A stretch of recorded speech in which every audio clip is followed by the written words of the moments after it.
Welcome to A Date with Darkness podcast, where I will be discussing the impact of hurtful and abusive relationships and how to overcome them so that you can move through your pain and get to the kind of healthy relationships you want, need, and deserve. I'm Dr. Natalie Jones. I'm a licensed psychotherapist based in California. While I hope that you find this podcast educational and informational, please note it should not be substituted for treatment with a licensed mental health professional. Also, due to the nature of the podcast, some of the information presented on the show can be sensitive to some of my listeners, so please note that listener discretion is advised. Hi, welcome to the show, Diane. Oh, I'm thrilled to be here. Thanks, Natalie. I am so excited. It's like, oh, I get to talk to all the greats on my show. So I love doing this. So for people who may not be familiar with you or what you do, can you tell us who you are, what you do, and the passion behind your work? Oh, okay. My name's Dr. Diane Poole Heller, and I specialize in trauma resolution and also early attachment injury. Because one of the things I discovered in working with trauma for 35 years is that one of the biggest problems with it, I mean, there's several different challenges, but that we experienced broken connections. So then I got really interested and passionate about finding out what the how to repair relationship after we've suffered from trauma or that may have not been resolved for a while. And so I decided to go to the very beginning, which is attachment theory, like what happens from the moment of conception in the womb, all the way into how we imprint caretaking styles, and sometimes it's medical conditions or, our own temperament that we come in with, but what is influencing our relational template, and then if we subsequently experience stress of life, which is going to happen in some way, shape, or form, how do we then recover into healthy relationship again? So that's one of the reasons that I got so excited about attachment work. And I find it just a really great metaphor for the human journey. I mean, we're all struggling to have healthier relationships and also to overcome stressful events. It's part of our life. It's, I think, a natural part of the human journey. So I find it really relevant and a great entry point for working on ourselves and understanding ourselves and other people a little bit more compassionately without shame and blame. So I find that's really helpful. I love that. And I appreciate you for saying that. And I totally agree with you. And I feel like, as therapists, as clinicians, regardless of what your specialty is, I do think that attachment always plays a key piece in that. So whether it's depression, anxiety, whether it's weight, whether it's sexual trauma and things like that, I think at some point during your therapeutic journey, I think that attachment always comes into play. Yeah, I think it's highly relevant. I mean, really, when you think about we're a relational brain. We have a relational brain. We regulate through co-regulation. It's really important that we're able to connect deeply to our authentic self, but also be engaged with other people in a way that really supports us and we feel is authentic, and it's okay to be vulnerable. And, you pick the people that you feel deserve to hear your story, but also just to have the skill of relating is, I think even today with kids growing up with so many devices in front of their face, our face-to-face time, not FaceTime on a phone, but actual 3D FaceTime is really important to help us develop some of the social engagement skills. And, that's got interrupted with the pandemic and all the isolation that ensued from that. And then also that we are using technology often like we're doing right now for very pro-social, great reasons, but also sometimes if we're only doing technology, we're not as relationally fluent as we might want to be. Connected, right? For you, what is your own sort of thoughts or connections that you've made between trauma and attachment? Well, I feel that trauma challenges our nervous system in terms of if we can regulate or not, how we might get stuck in a pattern of always being in a stress response too often, which really is debilitating to our immune system and our health. Mm-hmm. Trauma might include, reiterating what happened, like through images or dreams or flashbacks. There's all sorts of different ways that affects us. But like I said earlier, I think one of the most devastating parts of trauma is that it sometimes really interferes with our ability to connect to ourselves and sometimes even our own body, like we're a little bit disconnected or dissociated. Our own body, our own grounding, our own centering, and then also our ability to be present to another person and be aligned and attuned in a way that we are actually being empathetic to what their situation is. We can step into their shoes, we can resonate, we can be sort of unflappable when conflicts arise. We can recover relatively quickly. Yes. We can feel safe in the presence of another person. We can have protective support systems. I mean, there's all these different things that attachment influences. And then there's just elements of secure attachment that we can actually break down into learnable practices. If we weren't born, I think of it as hitting the jackpot, born into a pro-social, really safe family that was very relationally skilled from the get-go with our parents and our siblings. I mean, that's a super gift because you don't even realize you have that gift, except that you might notice other people don't. And if you have it, you just take it for granted. But it's a really important basic foundation because your early imprinting is also tied into your brain development. Your brain's trying to help you survive, right? It wants you to be around. So if you're born into a really scary family or a family struggling with poverty or addiction, or life is tough, you could be born into a war zone, different things could happen that your parents have no control over, and some things they do have their control over, like how they parent. But and when I talk about parenting, I always want to say, if you're listening to this and you're a parent, probably most people listening are parents, you want to just take that weight off your shoulder. This is like we learn this and we know it as we know it, so, and we can, it's never too late to start to infuse secure attachment habits into your relationships with your family or your partner or your kids or your grandkids or your work colleagues or your friends. And sometimes we just don't know.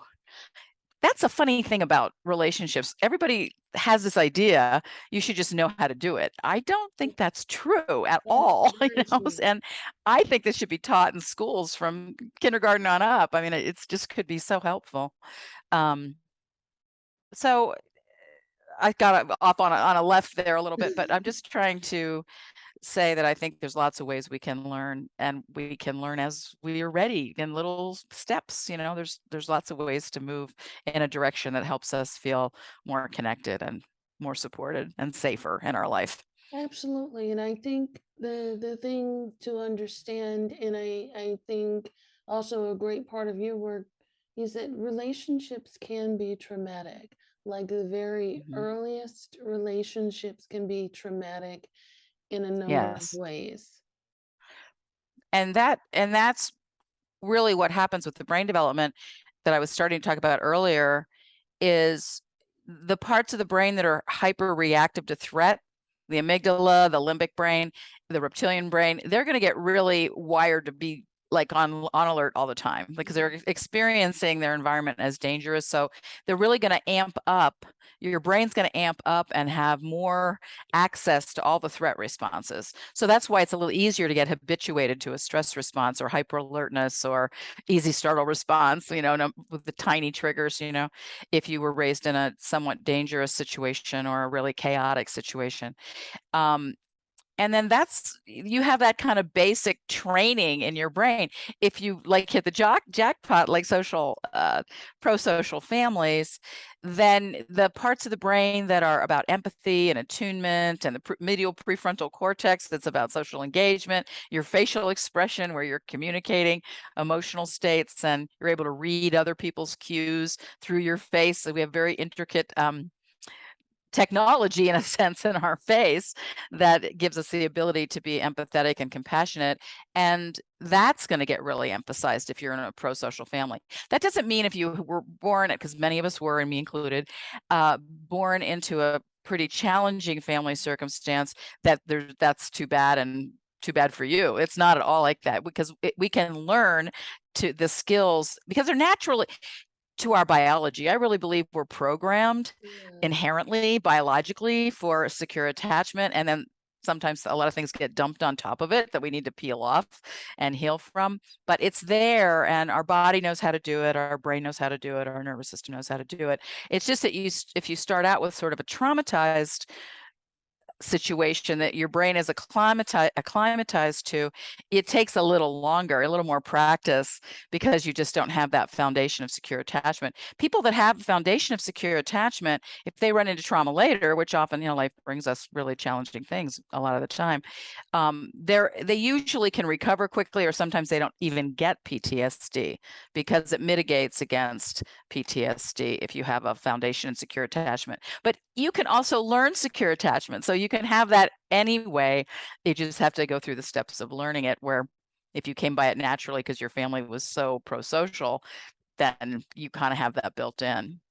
And I'm wondering if you could share a little bit about how someone who is maybe, and I would imagine there's a different process if you're anxious, if you're avoidant, or if you're attached, or if you're anxious, ambivalent, anxious, resistant, all the other words, Right. uptight, Right. or disorganized. How would they go about learning how to become securely attached?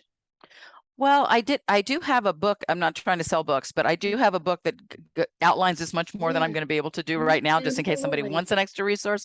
It's just called The Power of Attachment. And then I also have CDs called Healing Your Attachment Wounds. And they're both published by Sounds True, and you can get them on Amazon if you want them. But we also have a free attachment quiz. If you're curious and want to get a little idea of a thumbnail sketch of where you might be landing, this is not a research document kind of quiz. It's really purely for personal exploration. And it's on our website, dianepooleheller.com. And I will be sure to DianePoole Heller, list that in the show HELLER. notes there. .com. Yeah. Yeah. So you're welcome to take that as many times as you want. It's free. I suggest you take it and you think about when you're not on your best day, because that's kind of your default to your attachment injury, or maybe when you're tired or feeling a little sick. And then also one relationship at a time. So think about, okay, this is how it was with my dad. This is how it was with my partner. This is how it is with my eldest child. You want to focus on one relationship at a time, because our attachment system is very fluid in terms of who you're with. So when we're stressed, it will default to your original injury, but it will respond. Like if you're talking to someone who's extremely avoidant, you might find yourself becoming more anxious, just in response to the other person. So that's why I'd like you to take the quiz, specific to somebody, and then maybe not on your best day. So for the avoidant, just a thumbnail sketch of this, because I know you guys talk about attachment a lot on the podcast. Basically, what we feel a child will adapt towards an avoidant style would be if parents are just, whatever happened in their life, they're just not present. They don't have a capacity really to show up in a warm, present, eye contact, full, juicy kind of way.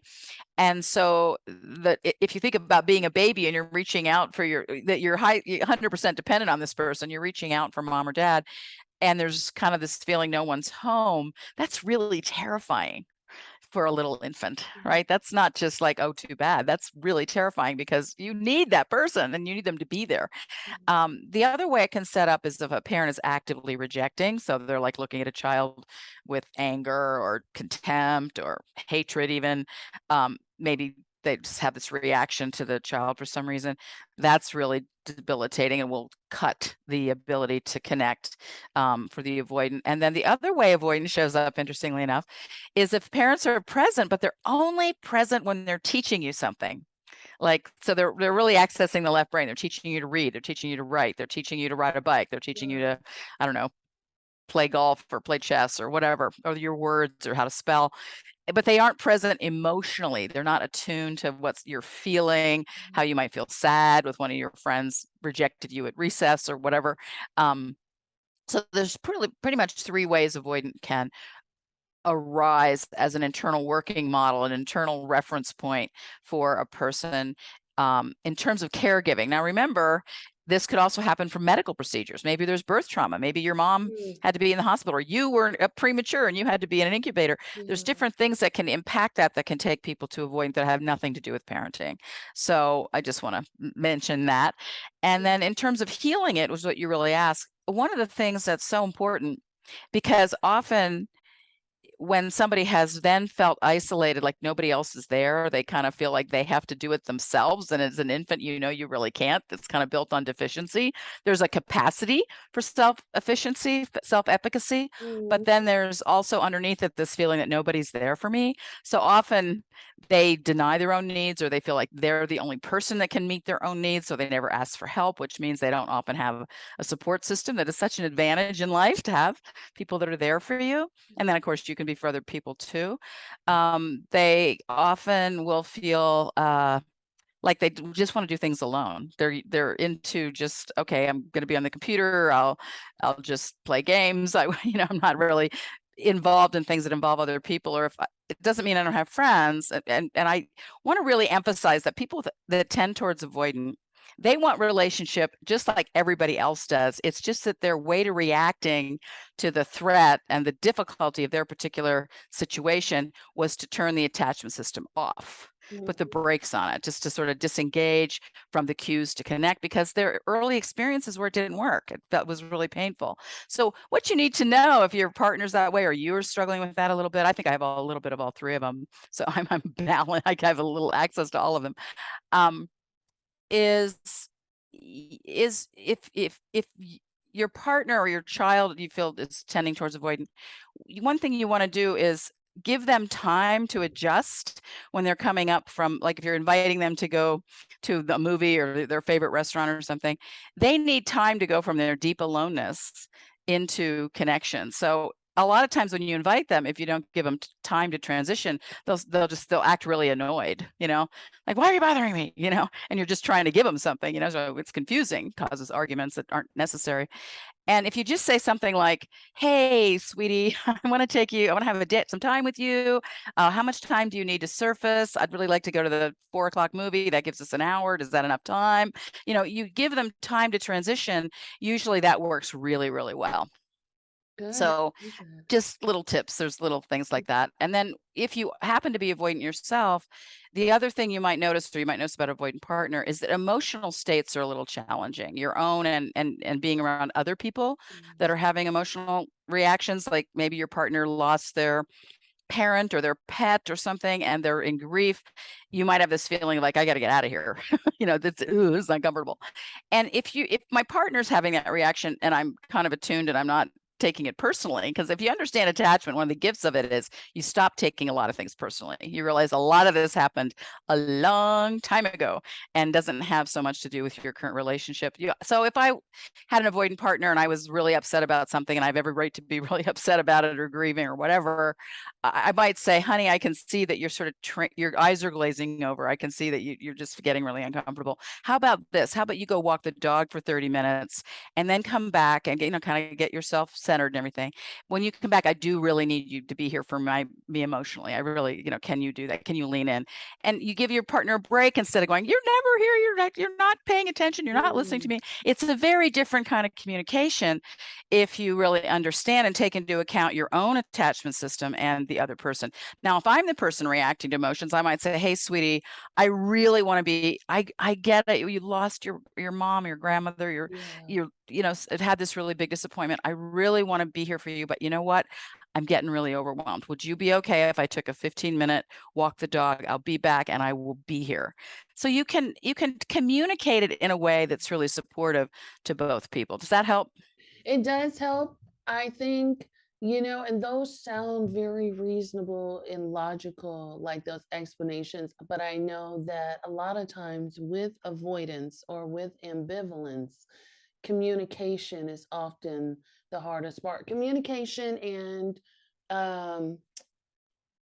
understanding what they're feeling. Exactly. So if we go to ambivalent, one of the things that's really important to understand about ambivalent is they reacted to their early challenges with caregiving or whatever the circumstances were by overactivating their attachment system. So they are hyper alert to social cues about connection and disconnection. And the problem is they're really good at reading cues. The difficulty is they tend to misinterpret them gravely towards the negative. So you could be smiling and they might somehow figure out a way to think that means rejection. I mean, it's just they are so hyper focused on, am I being liked? Am I being rejected? And boy, social media just kills us on that anyway. So, so if you're a partner to an ambivalent, one of the things you can do that really helps them relax that overactivated attachment system is a lot of reassurance. It's, hey, you're my guy, you're my gal, you're in my heart. When I go on my business trip, I take you with me everywhere I go. Texting them, hey, I'm at the airport. Hey, I arrived in Chicago. Hey, I'm at the hotel. Just staying connected, even through a few texts, just keeps their attachment system calmer, because they're always ready to be rejected. They're just ready. They're ready and waiting. They're sure it's going to happen. They just don't know when. So they tend to be anxious. It's like, I mean, you can imagine if you're always thinking it's around the corner, it's tricky. But the point I also want to make with dealing with attachment injury, as you start to help an avoidant feel the nourishment of connection, that's a corrective experience to the isolation and the rejection they might have experienced, or the lack of presence, they will start to move towards secure attachment, and they become more engaged and less isolated. But it just takes some transition time. And an ambivalent person, as they get the reassurance and they start to feel the relationship is stable, and you say things that, you keep reinforcing that, they start to relax and they don't need so much reassurance. It's not like you have to do it forever, that it usually takes, depending on how much you are on the continuum, probably a year to year and a half, 2 years, maybe, for some of these things to really sink in a new relationship, because you're learning each other. It takes a while, and you get through the honeymoon period, and then all the attachment injuries start to show up. You need time to navigate that. But if you understand your own, you can say, hey, you know what, I tend to really think you're rejecting me when you don't smile in the morning. I'm making a story up in my head that you don't love me. You're out the door. You're never coming back. And they're like, no, I'm just not a morning person. I need my cup of coffee. You need to communicate those things, because an ambivalent is going to interpret all of that as, you're leaving me, you're out of here. And then, of course, they get kind of needy. They're trying to stabilize the relationship, so they're sometimes over gripping on the relationship. And then sometimes it's really sad, because they push away the people they want to be the closest to them, not meaning to, because they're really trying to have the relationship work. So they're very obviously interested in relationship, unlike avoidance. Sometimes people read that as they don't want a relationship, which I don't believe is true. It's just a reaction to the stress of being rejected. They turn the attachment system off. The opposite is true for the ambivalent. They amp it up. And it's easier to calm down an amped up attachment system than sometimes to lift the brake on a shut down attachment system. But there are definitely ways to help with both of those dynamics. The thought I had is like, with these, which we didn't get to disorganize, which is, I feel like disorganized. We can talk about that. Yeah, sure. Yeah. Let's talk about that, because I have some questions about, again, there's this period of sort of understanding and relearning about each other, which you speak of, and sort of communicating in a way. But Right. I also imagine that for folks, there's like a storm before it gets to that sort of calm, and that storming might look like lashing out. That storming might look like ghosting Right. people for a while, or just sort of, these sort of repressed feelings or suspicions and doubts that push people away before they can even get to the point of moving towards security, even with a healthy person. So a healthy person, um, for lack of a better word, has to be able to sort of withstand some stuff, some abusive Right. there, or can be emotionally abusive or taxing. So there's got to be that sort of labor that's put in and adjusted for. Does that make sense? Yeah, I think so. Just to say a little bit about disorganized. First of all, disorganized is a little bit of the more severe reactions of both avoidant and ambivalent. So it can go from extreme dissociation, isolation, and ghosting to emotional flooding and hyper neediness and just emotional flooding.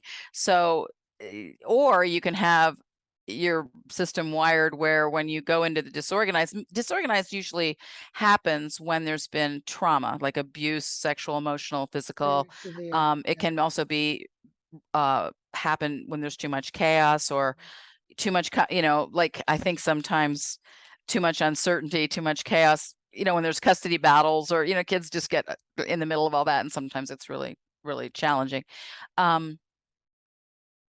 And you can have situational disorganized. So maybe you had a parent that yelled at you. So loud noises trigger you into this kind of dissociative or fragmented state. It doesn't have to be constant. You could be mostly secure and then just situationally disorganized when a certain trigger happens from trauma. Or sometimes you're continually disorganized because your whole family dynamic was abusive and difficult and challenging. And we don't make up our attachment reactions. We come by them honestly. And usually there's a lot of fear. So it's really important when there's a disorganized reaction that we emphasize safety, that we try to work out what works for a person in terms of feeling physiologically, emotionally, or psychologically safe. We need to help people regulate, because their nervous system just immediately goes into extreme limbic reaction, and that's when they lash out, or they, just completely shut down, go into a freeze immobility response. They can't talk or feel paralyzed, feel cold. They just can't really access any of their higher brain function. So reasoning with somebody when they're in a dorsal vagal or freeze response isn't going to work so well, because they don't have much access to their prefrontal cortex, and they're not really interested in relationship at that point. They're interested in surviving in the next 2 seconds, right? So they tend to go to fight or flight, which means they run out of the room. I'm never going to talk to you again. Or they get dookie. They want to punch, or they want to hit, or they want to throw pillows, or they want to, and that's of course not going to help resolve the relational trauma. So we're trying to be aware that when somebody's in a shutdown state, they're going to have limited access to their relational skills, almost none. And you basically lose connection to the higher functioning parts of the brain. And so we want to address safety first, because if a person feels safer, they move up into the higher parts of the brain, and they actually are interested in resolving something in the relationship. So you need to understand where you are and where the other person might be when you're in a conflict related to attachment, but also the nervous system and how the brain's functioning. Because a lot of times people try to even do like family system work or something, and when partners are dissociated and shut down, it's not probably going to be very effective at all. But once you are able to work with that defensive energy, help that regulate and calm down and discharge, and then people have access to their prefrontal cortex, then they are actually really available and interested and have the capacity. They're hooked up to the right software to work on the relationship. So it's challenging, and sometimes you have two disorganized people together in a relationship, and you just hope that they don't both dysregulate and go into extreme reactions at the same time. Hopefully somebody can be the stable one, the other one's freaking out a little bit, and the other one, and you can trade off and on. But ideally, as people learn self-regulation skills, and they learn how to help their partners and themselves feel safe at those times, that will make it a lot easier to access the higher levels of the brain. You get a lot further with working things out in your relationship. Can you talk a little bit more about self-regulation? Yeah, self-regulation, like right now, if everybody listening would think about, just for a moment, where you feel just a little bit more centered, or a little less anxious, or a little more calm, maybe this week. When did that happen? Were you with a certain person? Do they have that calming effect on you? Were you out in nature, in the beauty, or were you gardening in your flowers? Were you dancing? Were you doing art? Was there some song that really means something to you, that just seems to have a calming, heart-opening kind of influence on you? And just to take a moment and bring that into your awareness, whatever it is. It could be more than one thing, but just at least one thing. And just notice, then switch your focus to your body and sensation, and just sort of notice what happens in your body as you find that resource. And now sometimes when we find a resource, it'll immediately be heart opening, warming, we feel more energy, we feel our body more. Other times when we find a resource, it actually opens us up into a wound, because your distraction, or your emotional reaction, or your whatever you're doing, shutdown, might be in reaction to a wound. So sometimes it'll actually support you to feel what's actually there needing to be felt. So just be gentle with yourself if that vulnerability might show up, or that tenderness might show up. That's okay. and then just see if you can continue to imagine this person that has a calming effect, or that you really feel loved by and supported by, is there with you, beside you, behind you, in front of you, however you want them to be, or this activity that you really enjoy, or hanging out with your dog, or whatever it might be. And that's just one example of finding resources and then feeling them. Finding resources is one step. The second step is really feeling what happens in your body and on a sensation level when you see the image of that, or you hear the voice of that person, or you smell the flowers, or whatever the trigger is for you for resource, can be really powerful. And that's just one way we help the nervous system. The nervous system's supposed to, take in some energy, discharge some energy, take in some energy, discharge. When it's in trauma, it's like going like this, way outside its normal range of resiliency. So we're just trying to invite it back into that center, sort of flowing, this being in the flow, and actually increasing, let's see if I can do this, increasing the range, so that maybe we might start with a resiliency range like this, but we want to grow it. And we grow it partly through self-regulating and co-regulating. Co-regulating is a little bit more what's happening with you with another person energetically. And can you talk a little bit about that, and how a person with these different attachment styles can get to a place where they can co-regulate? Specifically, if, like, for example, if you're an avoidant and an anxious and you're in a relationship, or you're a disorganized and an anxious in a relationship, or if Okay. you may be ambivalent and with a secure person. So if your styles don't match, Yeah, very often we aren't. It yeah, happens a lot that we're or in they're an different people opposite. come together with Yeah, different, and yeah. And we can have a mix of attachment styles. Like I said, I do. You can easily have a mix of attachment styles, yeah. and that's very common as well. So in certain situations, you might react as an avoidant. In other situations, you might react as an ambivalent. It's fine. There's no problem there at all. That's why we like to give people the quiz. It gives them a little bit of a sense of that. So the challenge for the avoidant is that because there wasn't the presence of another person in the caregiver enough, that was safe enough, they often have a nervous system that's trying to self-regulate without co-regulating very much, because when they start to access another person, that feels a little scary, or like it's not going to work. I mean, and that most of this isn't conscious. This is just knee-jerk reaction, because it's what was programmed in the beginning. But you can change that programming. So I'm going to keep underlying that. So it's more, their learning edge is learning how to allow another person in. Like, you can suggest things like, when you're driving in the car, that you actually have a conversation with the person with you. You're not just driving and staring at the road, but you're saying, oh, wow, there's this, or there's interesting scenic, or, that you're talking and engaging with another person. And the other thing, like, when another person's emotional, you're leaning into it, you're learning how to tolerate it, but also take breaks if you need them. You need to do this in the way that's paced right for you. But that will start to allow you to have access to co-regulation, because the biggest challenge for avoidant is not really having access to co-regulation, because the other person wasn't in their life in a way that felt supportive, the other, whoever represents the other. So that's something that somebody can work on and learn how to do more, to do things where they're participating with another person. They're not just lost in their computer, but they're actually, coming out and having dinner and having FaceTime with the family and engaging. And that takes practice, because sometimes that doesn't feel so easy. And they're getting used to emotions, getting comfortable with different emotional expression. That can be really helpful for regulating and healing the avoidant. In ambivalent, they tend to be, from a regulation point, they're so focused, like, avoidants are really focused on the self, because other felt not like a good thing, right? Yeah. And ambivalents that are anxious, they're really focused on other. They're like trying to figure out, how do I connect to this person? They're like a moving target. And so they're so focused on the other person, they're often not focused on themselves. So they often have a deficit around self-regulation. They don't have the idea or the experience that they can soothe themselves. They think that always has to come from the other person. So of course, if you have that experience, it's going to lead to putting a lot of pressure on other people to regulate you.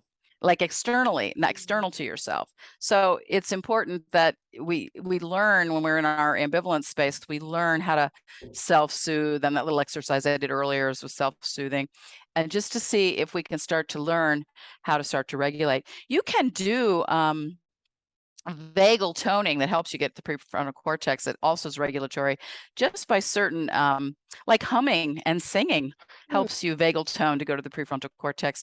Doing, if you speak Spanish, you do these R's, trilling. This comes from Lisa Wimberger's work on neurosculpting. Just shaking, like when you're like really activated for disorganized, just shaking it out can really help you release some and discharge some of the excess arousal in your nervous system, helps you regulate. Cold water on your face, cold shower, cold dips at the gym if you have it. Cold exposure really helps vagal toning, that helps you access social engagement. So, there's different things that you can do. I think also having rituals around coming and going, like how do you, if you're like in a marriage, or a partnership or something, how do you or even putting the kids to bed, how do you do nighttime rituals? Like I have friends, I love this ritual. They both love chocolate, so I can totally relate to that. And they love truffles. So they will buy each other these really special truffles, and they'll share one at like maybe 10 o'clock at night. And they debrief the day, how it all went. If they have any debris in their relationship, they clear it up. And they don't necessarily go to bed at the same time. One goes to bed earlier, one stays up later. It's just their pattern. But they have this time. It's a ritual. They do it every night. And that's very good for the attachment system. And it's also regulating. You feel like you're connected. When we feel connected and supported and loved by somebody, that's very regulating. That connection is very regulating. And I think that's one of the most damaging things about COVID and the pandemic, besides the whole illness part of it, which is devastating enough, is the isolation, and it broke a lot of our patterning around connection, but this truffle ritual is so figure out your own nighttime ritual with the people that you're living with, and just see if you can do something really loving or yummy, like going off into sleep, even if you don't do that at the same time, but you have a nighttime ritual. Same thing in the morning. Do you get up and immediately get on your computer, or do you cook breakfast together? Do you have a conversation about the day? Hey, what are you hoping will happen for you today? What's your high that you're looking for, hopefully to happen, or something? You're connecting. And this is true for coming back from work too. Like if one person's home already and they're cooking and maybe dealing with kids' homework or whatever, the other person comes in, very often the first thing we say to our partners, hey, did you take out the garbage, or did you fix the car? Did you change the oil? We task people, which is not the most yummy thing. So if you can stop cooking and let the kids do their homework for a minute, and turn the fire off your food or whatever, and meet your person at the door and actually hug them, my full body hug, not a triangle hug that a lot of times we do, full body hug if it's appropriate to the relationship, right? And you can feel your bodies regulate each other. You want to stay belly to belly. And so like if I have a headache, my partner puts his hand on my head. If they have a low backache, I put my hand on their low back. So your two bodies regulating each other, whether parent, child, partner, and people want to be with bodies that regulate them, So you think about the people that are regulating in your life, you want to spend time with them because it feels really good. So you want to develop, these are practices that you can easily adopt. I mean, this one is called the Welcome Home Hug from Stan Tatkin. And I did this with a couple that was just getting a little snarky with each other. They really liked it. They really loved each other. But we just installed the Welcome Home Hug, and it just shifted their relationship so quickly. It's not rocket science. I mean, it's just, when I explain these things, they make sense biologically, right? I mean, it's not like you think, oh, well, where'd she come up with that? It's like, oh yeah, I could do, and they're doable, right? There's things you can do. They're not, I mean, it could be you have a little resistance at the beginning because you're not used to doing it, but you can get there. It's not that hard. And it can really make your attachment bond stronger, which is very regulating. When we feel connected and really in a healthy way, it just changes everything. It's the gift that keeps on giving. So I just try to make practical suggestions because there are things you can do right as soon as you get off this call, probably. Yeah, and I love that. And I think, a large part of learning the regulation, self-regulation or co-regulation, or just becoming even more secure in attachment, Yes. I think a large part of that involves physical touch, platonic, non-sexual physical touch, because I think touch is also an awesome co-regulator, like you were saying, like the Oh, warm definitely. hug, and just having this exchange where, yes, we're talking, but also learning that there's like this emotional safety in this other second co-regulator, which is touch. Touch is very powerful. It really amplifies the healthy attachment system. Patty Wood wrote a book called Snap, and in that book, she talks about research that if say I'm regulated and I shake your hand, or we do some kind of, I touch your forearm or some safe kind of touch, but let's handshake because everybody's used to that. That if I'm regulated, it sends a neurochemical message to your nervous system, just like that, immediately to regulate you. It sends a big message to your nervous system to regulate. So that's the power of touch. And she said that research shows that it takes 3 hours of supportive talk to do the same thing. It could take that long. So it's just a matter of how important touch is. And so if you don't have, I know it's still COVID and everything. If you don't have somebody around that's your partner that's safe touch automatically, pets are great. But also, find a good body worker, get a great massage from somebody that is trauma informed, if that's part of your history, that has that sensitivity, but also does touch in a way that you feel is really right for you. That can also be really deeply healing and regulating. I'm a big believer in good body work. Absolutely, and I totally agree with you. There's nothing else like it.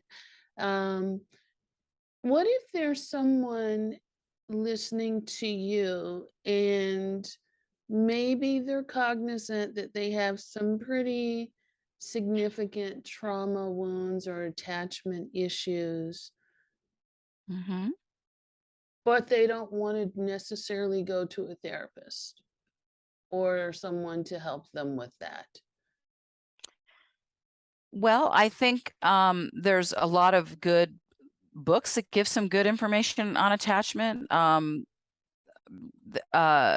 think, I mentioned my books, but also there's the book called Attached by Amir Levine and Rachel Heller. I Yes. think that's a good resource for people. The Yes. only thing I would say about that particular and some writers is that sometimes I disagree with how they describe avoidant, because they sometimes you can get the impression that they feel like avoidant people don't want relationship. And I totally don't agree with that. I really feel that they just reacted to the wound around connecting in a different way. So I would just, if you're going to read those books, just make sure you hear me say that. Don't take that part. That I just don't feel that is helpful. But there's a lot of good resources out there, I'm sure. Podcasts like this, and attachment's something we're living every day, all the time, almost all the time. So I just think learning I call it secure attachment skills.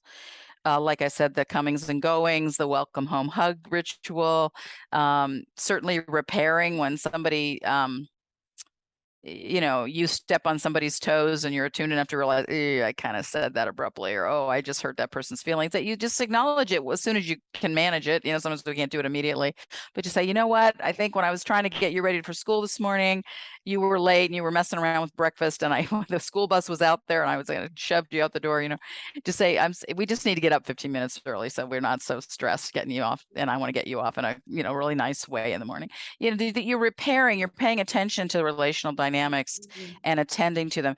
John Gottman did this wonderful research on couples and relationships. He's amazing. All his books are great too. But he found that couples that knew how to initiate repair and to receive repair, because sometimes we block people's repair. We're like, well, you didn't say you were sorry within the first 24 hours, so it doesn't count. Or you bought me flowers and I really wanted candy, so it doesn't count. Or you said this word, I don't like that word.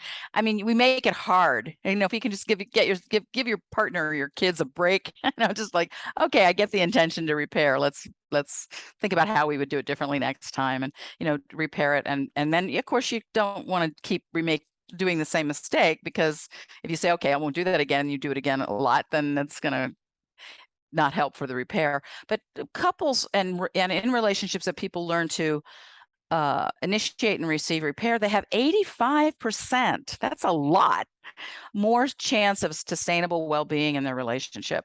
And I mean, I'm going to ask the audience, and I can't see your hands or anything, but how many people had parents that modeled that modeled repair? I mean, my parents didn't, very rarely did that. You know, that wasn't part of their vocabulary. So a lot of us have to learn it, and it can be a little uncomfortable in the beginning. Like, hey, you know, I really didn't, I could have handled that better. I just didn't do, or I broke a confidence. I'm really sorry. I realize you told me this was only to be said to me, and then I told somebody else, and it really hurt you. I really sorry. You know, you need to do the repair and then make a big effort to have good boundaries in the future, right? So repair is huge. I mean, if you made 85% on money, you wouldn't even be stopping at Starbucks in the morning, because you'd be, your compound interest would be so huge, you know?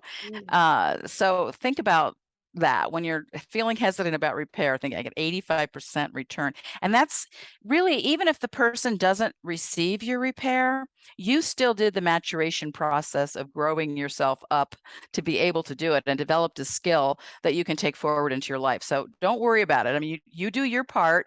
You can't be in charge of how people respond or if they accept your repair or not.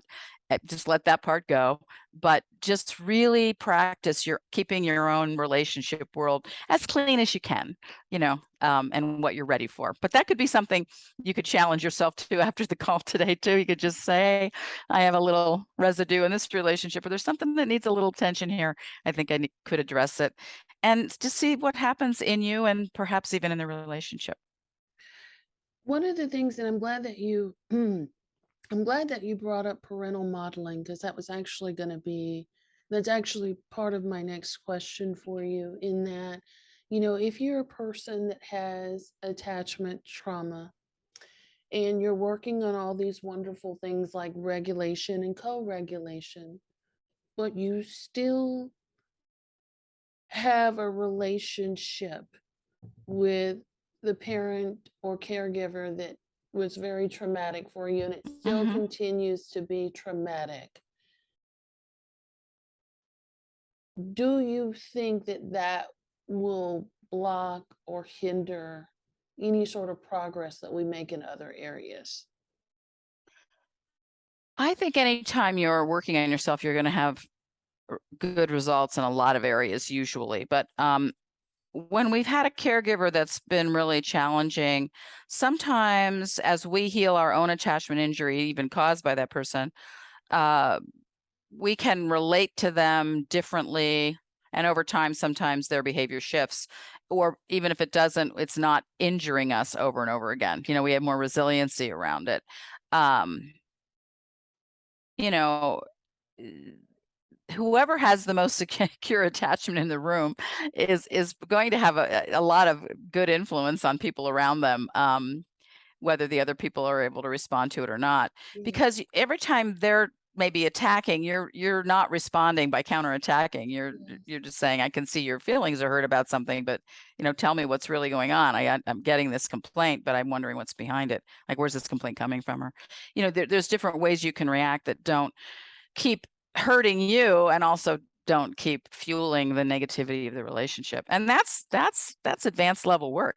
It is That's advanced level work. You know, I remember reading a book by Carlos Castaneda. This is a throwback to the 70s. People don't even know who he is, probably. But he had this practice. He had a really terrible boss. I mean, this boss was attacking, mean, cruel, a real jerk, just completely awful. And he decided that he would stay working for that guy till nothing that this guy said to him had any impact on him. I thought, wow, that's a practice. You know, that is a practice. So, you know, it's like, I have a dynamic in my extended family where there's sort of an Archie Bunker character, except that he's not acting. It's for real. And so pretty negative interactions, and you know, coming from a lot of paranoia. And I just, when I think about visiting or being with that person, I just think about, like, I'm walking on the stage of Archie Bunker, and I just pretend I'm in a sitcom. And so when these really odd things come flying at me, I don't know, I can deflect it. I can just not take it in, because I'm somehow connecting to this idea. And so I used to have my clients figure out the sitcom that they wanted to pretend they went in when they went home for the holidays with their family. I mean, it just gives you a little psychological distance, Right. and not Right. to take things so personally, because this isn't about me. It's about wound. It's about unresolved Yeah. trauma, and when we have unresolved trauma, sometimes our behaviors can be pretty challenging, Yeah. pretty ugly sometimes, I would agree for with all of us. It's hard, it dysregulates you, and you're in your limbic brain, and you're acting out all over the place when you're very limbic, so if we understand and can help people move out of that.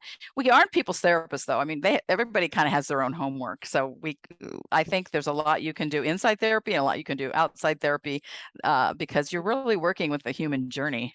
We're all I on love this human that. journey trying to do the best we can, navigating it. I love that, and that is so true.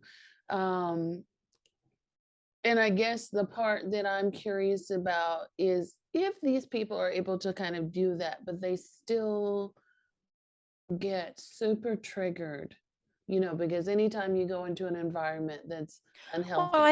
I think it's a very individual decision. I know some people Yeah, feel like, this relationship is so toxic for me. I'm better off not participating, yeah, and just kind of either participating extremely minimally or not at all. yes, And yes, and that's a very personal decision. Like you always hope that reconciliation can happen, but sometimes things are so toxic that it just might be a better choice to find your network somewhere else, mhm, where it's empowering. I did sort of a garage sale on my relationships in the year 2001, where I just looked at like where do I feel supported, where do I feel empowered, where I feel good in my relationships. I just put yeah, more energy in those relationships and less energy, or maybe no energy, in the relationships that I felt were, toxic or not at all nourishing.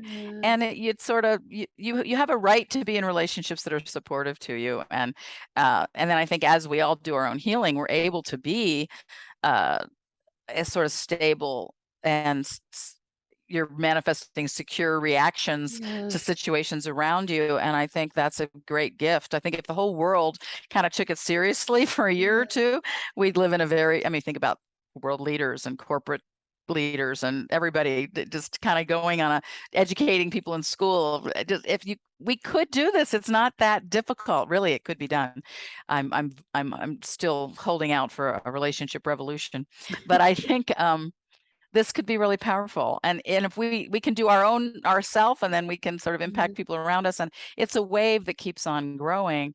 And that's one of the reasons I think it's so important. I keep talking about how we get back to secure attachment, because it's it's a researched area. It's biologically valid, but also, even if you just use it as a metaphor, moving into healthier and healthier responsiveness instead of reactivity in yeah, our relationships, and not taking things so personally. So much of what happens in our life we take personally because we're yes, subjective, right? yes, Everything affects us. We think about it that way.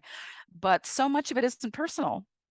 So much of it is people reacting out of their past, or projecting their past on the present, or projecting it on you, and you got to peel off that projection. You're not that perpetrator in their life or whatever. So it's challenging being a human being. It's not easy sometimes, but I think it's so helpful to just have some practical practices that might bring us absolutely, more joy and absolutely. connection. I love that. And I thank you so much for that. And it's been awesome talking to you, but we're almost at the end. I know. That time goes so fast. It does. So I know you mentioned before, but can you just sort of tell folks how they can find you? If there's Okay. anything that you're sort of working on that we can support you with, Okay. and if you want to, mention any books or things in addition to what we've talked about, you guys can Okay. sort of tell us if you want there. All right. Well, of course, I'd mentioned the Power of Attachment book, and then the CDs. Sometimes it's nice to listen to things in your car if you still have a CD player, called Healing Your Attachment Wounds. You can also get it streamable. And then my website, Diane Poole Heller, DIANE, one N, POOLE with an E, Heller, like hell, excuse me, HELLER.com. We have the free attachment quiz. We're coming out in a very short period of time with the new website. So there'll be all sorts of resources on the website, but there's some on the one we have right now. And we're starting a therapy mastermind circle on neurosculpting that is very highly focused on vagal toning, so it helps you get to your higher levels of the brain, helps regulate your nervous system, helps bring people out of freeze and trauma responses with very practical skills with Lisa Wimberger. That starts in November. And she's going to be teaching neurosculpting for 6 months with us. Then we have Peter Levine course that's talking about working with complex trauma, starts in January, and you can get all this information by getting on my mailing list, and you can write support at DianePooleHeller.com to get on the mailing list so that you can be aware of these courses coming down the road. And then we also, I'm doing a course on how to work with your relationship partner that starts very soon in October, I believe, on working with adult relationships. And you can get a recording of attachment styles that would prepare you for that course if you'd like to take it. And again, you would just write support at DianePooleHeller.com to see about that course. And yeah, we've got lots of courses on attachment throughout the year. The first one's always about learning your attachment style from early time. And then the second one's on how we import that very often into our relationships, how to work with these relationships dynamics that we touched on today. And then we do the neuroscience of healthy relationships. The third level, and the fourth level is working with disorganized attachment and victim perpetrator dynamics, if that was part of your history, or, you know, that sort of thing. So there's a lot. We're kind of a little mini university on trauma and attachment online. And then we often have one day, we did a whole course on just 2.5 hours on shame, just for everybody, for just the public, and therapists are welcome to listen to it as well. And we also do some for the specifically for the public on attachment styles, much like we talked about today, but a little bit more in depth. And yeah, so we're trying to put out as much affirming information as we can, and we host other people to kind of highlight what they're doing as well when we feel like it really supports healing. I love that. Thank you. And I definitely might attend the victim perpetrator workshop for sure. So all of that sounds wonderful and interesting. And I so appreciate you coming on here and giving us some wonderful tools and gems. And I definitely encourage people to reach out to you, because you're like the godmother of all things attachment, right? Oh, that's sweet. Never been called a godmother before. I'll take that. That's very sweet. Thank you. It made my day. Thank you. And thank you for coming. Oh, yeah, absolutely. Thank you, Natalie, for having me. It's really sweet to be with you and all the gang that you've pulled together.